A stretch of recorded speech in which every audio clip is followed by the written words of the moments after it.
नमस्ते भाइयों और बहनों, आज बात करेंगे 23 अप्रैल शुक्रवार मुख्य समाचार टुडेज ब्रेकिंग न्यूज़ और आप देख रहे हैं एरियल न्यूज़। नजर डालते हैं देश की तमाम बड़ी खबरों पे। पश्चिम बंगाल विधानसभा चुनाव। पश्चिम बंगाल में विधानसभा चुनाव को लेकर सभी दल और नेता काफ़ी एक्टिव लग रहे हैं। 8 चरणों में होने वाले इस चुनाव के 2 चरण अभी बाकी हैं।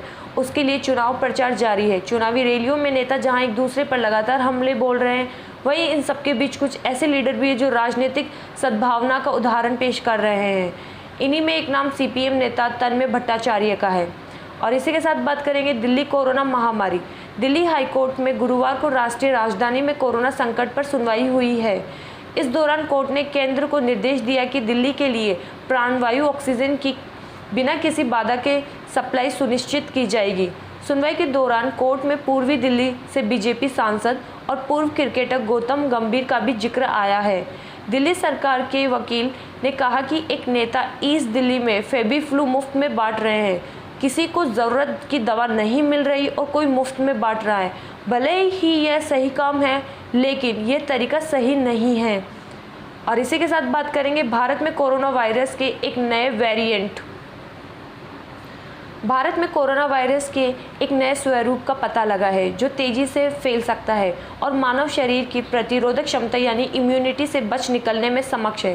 वैज्ञानिकों के अनुसार हालांकि इस बात का कोई सबूत नहीं है कि नए स्वरूप के कारण देश में या पश्चिम बंगाल में वायरस से संक्रमण के मामलों में तेजी से वृद्धि हो रही है। और इसी के साथ बात करेंगे वेस्ट बंगाल असेंबली इलेक्शन 2021। देश भर में कोरोना वायरस संक्रमण के चलते स्थिति हर दिन गंभीर होती जा रही है। पश्चिम बंगाल विधानसभा चुनाव पर भी इसका असर अब पड़ रहा है। प्रधानमंत्री नरेंद्र मोदी 23 अप्रैल को बंगाल में 4 चुनावी रैलियां करने वाले थे। अब ये जनसभाएं उन्होंने कैंसिल कर दी हैं। मोदी ने ट्वीट कर बताया कि शुक्रवार को वह कोरोना महामारी को लेकर एक उच्च स्तरीय बैठक की अध्यक्षता करेंगे। इसकी वजह से वह बंगाल में रैलियां नहीं कर पाएंगे। बंगाल चुनावों के अगले 2 चरणों के लिए यह उनकी आखिरी रैलियां थी। और इसी के साथ आगे बढ़ेंगे। नहीं बचेंगे मरीज, बहुत कम ऑक्सीजन बचा है।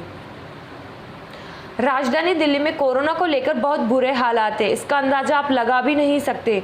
ऑक्सीजन की कमी, स्टॉक कम होने की बात दिल्ली के अधिकांश हॉस्पिटल की ओर से की जा रही है। ऑक्सीजन की कमी का अंदाजा इससे भी लगाया जा सकता है जब दिल्ली के हॉस्पिटल के एक डॉक्टर अपनी बात कहते कहते रो पड़े। और इसी के साथ बात करेंगे नासिक ऑक्सीजन एक्सीडेंट। नासिक में नगर निगम के एक अस्पताल में जिस टैंक से तरल ऑक्सीजन का रिवास हुआ था, उसका संचालन इस हादसे से महज 21 दिन पहले ही शुरू हुआ था। एक अधिकारी ने गुरुवार को ये जानकारी दी थी। हादसे में 22 लोगों की जान चली गई।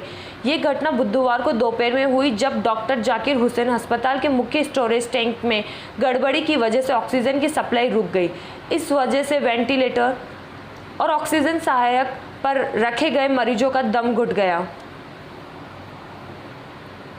और इसी के साथ बात करेंगे पीएम मोदी ऑक्सीजन क्राइसिस। राजधानी दिल्ली समेत कई राज्यों में ऑक्सीजन संकट के बीच प्रधानमंत्री नरेंद्र मोदी ने आज एक अहम बैठक बुलाई है। उन्होंने ऑक्सीजन की उपलब्धता और इसकी आपूर्ति को लेकर उच्च स्तरीय समीक्षा कर विशेष निर्देश दिए हैं। प्रधानमंत्री ने राज्य को निर्बाध और बगैर किसी परेशानी के ऑक्सीजन की आपूर्ति सुनिश्चित करने के लिए अधिकारियों को स्पष्ट निर्देश दिए। प्रधानमंत्री ने साफ कहा कि ऑक्सीजन की जमाखोरी करने वालों के खिलाफ राज्य कठोर कार्रवाई करे। और इसी के साथ बात करेंगे इयोन मॉर्गन फाइन। आईपीएल के 14वें सीजन के 15वें मुकाबले में बुधवार रात को वानखेड़े स्टेडियम में कोलकाता नाइट राइडर्स के कप्तान इयोन मॉर्गन की टीम पर धीमी ओवर गति के लिए 12 लाख रुपए का जुर्माना लगाया गया है। आईपीएल के अनुसार आईपीएल की आचार संहिता के तहत यह न्यूनतम ओवररेट अपराध से संबंधित उनकी टीम का सीजन का पहला अपराध है। इसे देखते हुए बतौर कप्तान मॉर्गन पर 12 लाख रुपए का जुर्माना लगाया गया है। और इसी के साथ रोज़ की बड़ी खबरें जानने के लिए इस वीडियो को लाइक और सब्सक्राइब जरूर करें।